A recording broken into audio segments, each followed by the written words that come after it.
மனிதனுக்காக வெயிட் பண்ணிட்டு இருப்போம்ல, காத்திருப்போம்ல ஒரு நேரம் வரும் அப்படின்னு.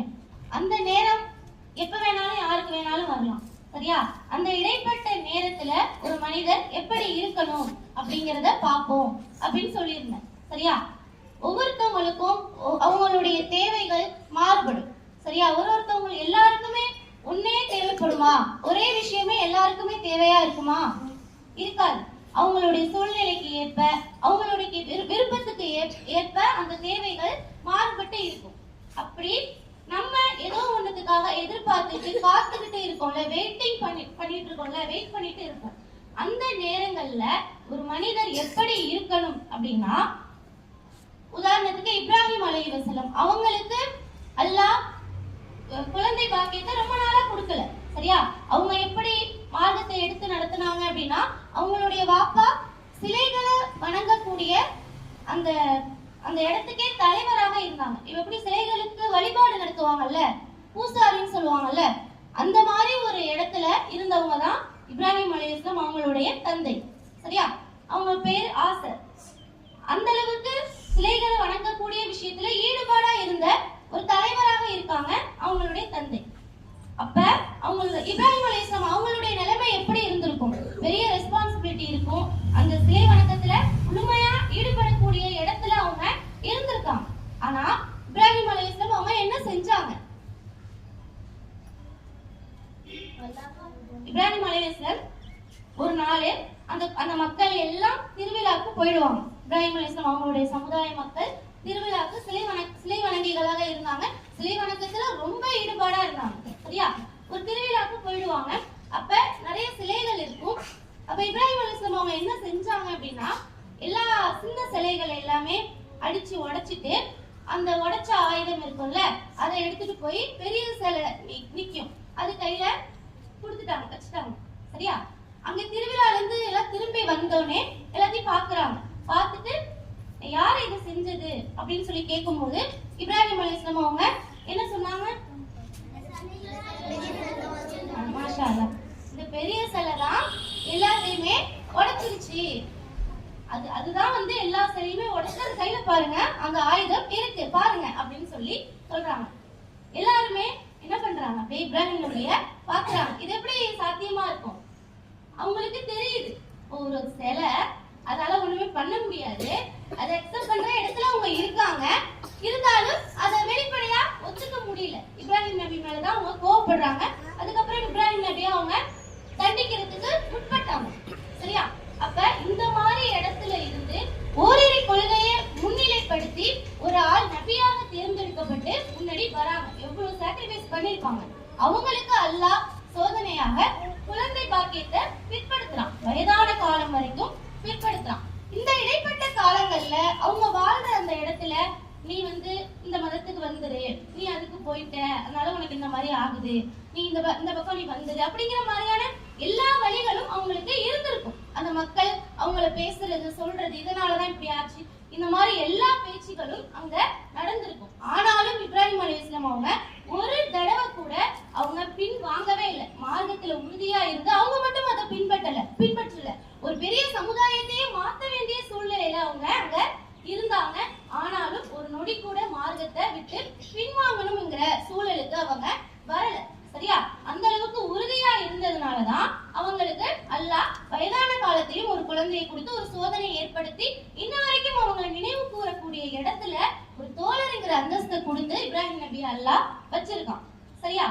இப்போ இதுல இருந்து நம்ம என்ன பாடம் எடுக்கணும் அப்படின்னா, பொதுவா நம்ம எப்பவுமே கேட்கறது இப்ராஹிம் நபிக்கு அல்லாஹ் குழந்தைய கொடுத்து அவங்கள பலி கொடுக்க சொன்னதுதான் சோதனை அப்படின்னு நம்ம படிச்சிருப்போம். அந்த நேரத்துல பலி கொடுக்க சொல்லியிருந்தானே, அதுதான் சோதனை அவங்களுக்கு. அதுல அவங்க ஜெயிச்சாங்கன்னு பார்த்தோம். ஆனா குழந்தையை பிற்படுத்தினதே இப்ராஹிம் நபிக்கு கொடுக்கப்பட்ட சோதனை தான். சரியா? அதுலயும் அவங்க வின் பண்ணாங்க. இன்னும் நம்ம தூதருக்கு இந்த உதாரணத்தை எடுத்தோம் அப்படின்னா, ரசூலுல்லாஹ் நபியாக தேர்ந்தெடுக்கப்பட்டு 40 வயசு நபித்துவம் கிடைக்குதா, 23 வருஷம் வரைக்கும் அவங்க எக்ஸ்ட்ராவா வாழ்றாங்க. 63 வயசு வரைக்கும். அப்ப சூரத்து நாஸ்ல இதா ஜா நஸ்ருல்லாஹி வல் ஃபத்ர் இருக்குல, அந்த சூரா இறங்குது, வகி வருது ரசூலுல்லாஹ்க்கு. அதுக்கான விளக்கத்தை கேட்கும் பொழுது சஹாபாக்கள் ஒருத்தவங்க ஒரு விளக்கம் சொல்றாங்க. இதுதான் ரசூல் அர்த்தம், இதுதான் அல்லாஹ் வந்து மீன் பண்றான், இதுதான் சொல்ல வரான் அப்படின்னு சொல்றாங்க. இப்னு அப்பாஸ் ரலியல்லாஹு அன்ஹு வந்து குர்ஆனுக்கு விளக்கம் சொல்றதுல ரொம்ப டேலண்டானவங்க. ரொம்ப அழகா எக்ஸாக்ட்டா என்ன மீனிங்கோ அத கரெக்ட்டா சொல்லுவாங்க. அந்த அளவுக்கு அறிவு அவங்களுக்கு அல்லாஹ் கொடுத்திருந்தான். அப்ப அவங்க கிட்ட இந்த சூராவை பத்தி கேட்கும் பொழுது இந்த நாஸ் சூரா என்ன நஸ்ர் சூரா என்ன மீனிங்க கொடுக்குது அப்படின்னு சொல்லி கேட்கும் பொழுது அவங்க சொல்றாங்க, ஏ ரசூலுல்லாஹ், இந்த சூரா மக்கள் வெற்றியை அடைவாங்க, அதாவது நீங்க மார்க்கத்தை எதுக்காக எடுத்துட்டு வந்தீங்களோ அந்த நோக்கத்துல நீங்க ஜெயிப்பீங்க, மக்கள் கூட்டம் கூட்டமா இஸ்லாத்துக்கு வர்றதை நீங்க பாப்பீங்க அப்படிங்கறதையும் சொல்லுது. இன்னொன்னு என்ன அப்படின்னா, இது காமனா எல்லா சஹாபாக்களும் சொன்ன ஒரு விஷயம். ஆனா புதுசா இன்னொன்னு இப்னு அப்பாஸ் ரலியல்லாஹு அன்ஹு சொல்றாங்க, யா ரசூலுல்லாஹ், இது உங்களுடைய மரணத்துக்கான முன்னறிவிப்பு. அதாவது அல்லாஹ் என்ன சொல்றானா, நபியே நீங்க வந்துட்டீங்க, மக்கள் எல்லாரையும் இஸ்லாத்தின் பக்கம் அழைச்சிட்டீங்க, கூட்டம் கூட்டமா உலகம் முழுக்க இஸ்லாம் பரவுது, எல்லாம் நிறைய பேர் மாறி வராங்க. அப்படி நீங்க பாத்தீங்க அப்படின்னா நீங்க ரெடியா இருந்துக்கோங்க, நீங்க வந்து வேலை முடிஞ்சிட்டு நீங்க கிளம்புற நேரம் ஆயிடுச்சு அப்படின்னு இதுக்கு அர்த்தம் ரசூலுல்லாஹ் அப்படின்னு சொல்லி இப்னு அப்பாஸ் ரலியல்லாஹு அன்ஹு அதுல மறைஞ்சு இருக்க அர்த்தத்தை சொல்றாங்க. இந்த அளவுக்கு நாலேஜ் பாருங்க, எப்படி அறிவு, எப்படி யோசிக்கிறாங்க. அந்த நம்மளுக்கே அந்த சூறாவை பார்த்தா மக்கள் இஸ்லாத்தி பக்கம் மாறிட்டாங்க, ரசூலுல்லாஹ் எல்லாத்தையுமே மாத்திட்டாங்க, கூட்டம் கூட்டமா மக்கள் வராங்க, இஸ்லாம் பெரிய அளவுல வளர்ந்துருச்சு அப்படின்னு நமக்கு தெரியும். ஆனா அதுக்குள்ள இருக்க அர்த்தத்தை சின்ன பையனா இருந்து அவங்க சொன்னாங்க. சரியா? அப்ப ரசூலுல்லாஹ் 23 வருஷம் அதுக்காக பாடுபட்டு இருக்காங்க. அந்த வேலை முடிஞ்சோடனே அவங்களுடைய மரணம் வருது அப்படின்னா அந்த 23 வருஷமும் அவங்க பொறுமையா இருந்திருக்காங்க. நான் எவ்வளவு நாளெல்லாம் நான் கஷ்டப்படுறது, எவ்வளவு நாள் நான் போய் சொல்றது, என்னால முடியல அப்படின்னு ரசூலுல்லாஹ் ஒரு இடத்துல கூட சொல்லல. ரசூலுல்லாஹ் எந்த அளவுக்கு டெடிகேஷனா அவங்களோட வேலையில இருந்தாங்க அப்படின்னா, நபியே நீங்க சொல்லி சொல்லி மக்களுக்காக கஷ்டப்பட்டு நீங்க உங்களையே அழிச்சுக்குவீங்க போல இருக்கே, நீங்க விட்டுருங்க, நான் பாத்துக்கிறேன், சொல்ல வேண்டியது உங்க கடமை, சொல்லிட்டீங்களா நீங்க விட்டுருங்க. அவங்க மனசுல ஏத்துக்கிறதும் ஏத்துக்காததும் அது ஏன் கையில இருக்கு, நீங்க கவலைப்பட்டு உங்களை நீங்க அழிச்சுக்காதீங்க அப்படின்னு சொல்லி அல்லாவே ஒரு ஆறுதல் சொல்லுவான் ரசூலுல்லாஹ். சரியா? ஒருவேளை நான் உங்ககிட்ட கொடுத்தேன்னா அது நீங்க ரொம்ப சரியா செய்றீங்க, அதுக்காக நீங்க உங்களையே நீங்க வருத்திக்காதீங்க, விட்டுருங்க, நான் பாத்துக்கிறேன் அப்படின்னு அல்லாஹ் ஒரு வேலை கொடுத்தவங்க ஒரு ஆள்கிட்ட வேலை கொடுத்தவங்கள்ட்ட சொல்றாங்க அப்படின்னா அவங்க எந்த அளவுக்கு சின்சியரா அந்த வேலையை செஞ்சிருக்காங்க. அப்ப இடைப்பட்ட காலங்கள் வருடமாக இருந்தாலும் நபிமார்கள் அதை பொறுமையா அந்த நேரங்களை அழகா சமாளிச்சாங்க, அதை ஹேண்டில் பண்ணாங்க. அதனாலதான் அதனுடைய பலனை அவங்களால பார்க்க முடிஞ்சிச்சு. சரியா? இந்த ஏஜ் உங்களுக்கு இப்ப பிறந்து ஒரு 1 இயர் 2 இயர்ஸ்ல பொருளோட மூவிங் ஆப்ஜெக்ட் எப்படி இருக்கும், அது நவுருமா, அது உயிர் இருக்குமா அப்படிங்கறத பத்தி நம்ம கத்துக்குவாங்க பிள்ளைங்க. இப்போ கேஜிஸ்ல லெட்டர்ஸ் என்ன அப்படிங்கறத கத்துக்குவாங்க. அடுத்தடுத்து போகும்பொழுது அதை எப்படி சேர்த்து படிக்கிறது, வெக்காபுலரிஸ் மீனிங் அதெல்லாமே விளங்கும். இந்த ஏஜஸ்ல குறிப்பா உங்களுடைய இண்டிவிஜுவல் ஸ்கில்ஸை ஐடென்டிஃபை பண்ண வேண்டிய முக்கியமான வயசு இது. சரியா? இந்த ஏஜ்ல உங்களுக்குன்னு ஒரு ஸ்கில் இருக்கும், அதை கண்டுபிடிக்கணும் அப்படின்னா அதுல டைமோட கான்ட்ரிபியூஷன் ரொம்ப முக்கியம். டைமை சரியா பயன்படுத்தலைன்னா அதை கண்டுபிடிக்கவே முடியாது, அப்படியே உங்களுடைய அதை மறைஞ்சிடும். இப்போ மிஸ் இருக்கேன், ஒரு விஷயம் சொல்றேன், அது மோட்டிவேஷனா எடுத்துக்கிட்டாலும் ஓகே. இப்போ நான் 6th ஸ்டாண்டர்ட் படிக்கும் போது ஒரு காம்படிஷன் வருது. சரியா? ஒரு ஸ்பீச் காம்படிஷன். இப்போ மிஸ் பேசுறேன் அப்படின்னா நேத்து படிச்சுட்டு வந்து இன்னைக்கு என்னால பேச முடியாது. சரியா? சில வேர்ட்ஸ் ஃபார்மலா இருக்க வேர்ட்ஸ், முக்கியமான வேர்ட்ஸ் எங்க ஸ்ட்ரெஸ் பண்ணணும் அப்படிங்கறத நேத்து படிச்சுட்டு இன்னைக்கு வந்து பேச முடியாது.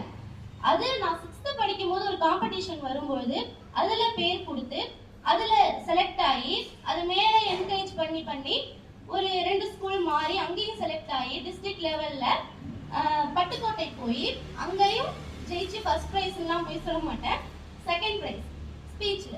சரியா? அதுல இருந்து ஸ்டிமுலேட் ஆகிதான் அதுக்கப்புறம் மதர்சா போய் அங்கேயும் நம்ம என்னடா காமராஜரை பத்தியும் காந்தியடிகளை பத்தியும் பேசிட்டு திடீர்னு பயான் பேச சொல்றாங்களே அப்படின்னு அங்க போய் அப்படி ஸ்டாப் ஆகல. அந்த ஜேர்னலுக்கு ஏத்த மாதிரி மாத்தி அதுக்கேத்த மாதிரி பேசி அதுக்கப்புறம் தான் அது வளர்ந்து ஓரளவுக்கு வரும். இன்னமும் கத்துக்கணும், இன்னமும் இருக்கு. சரியா? அப்போ அந்த ஜேர்னி எங்க ஸ்டார்ட் ஆகுது, ஸ்டார்ட் ஆகுது அங்கதான் கண்டுபிடிக்கணும். அதுதான் முக்கியமான வயசு.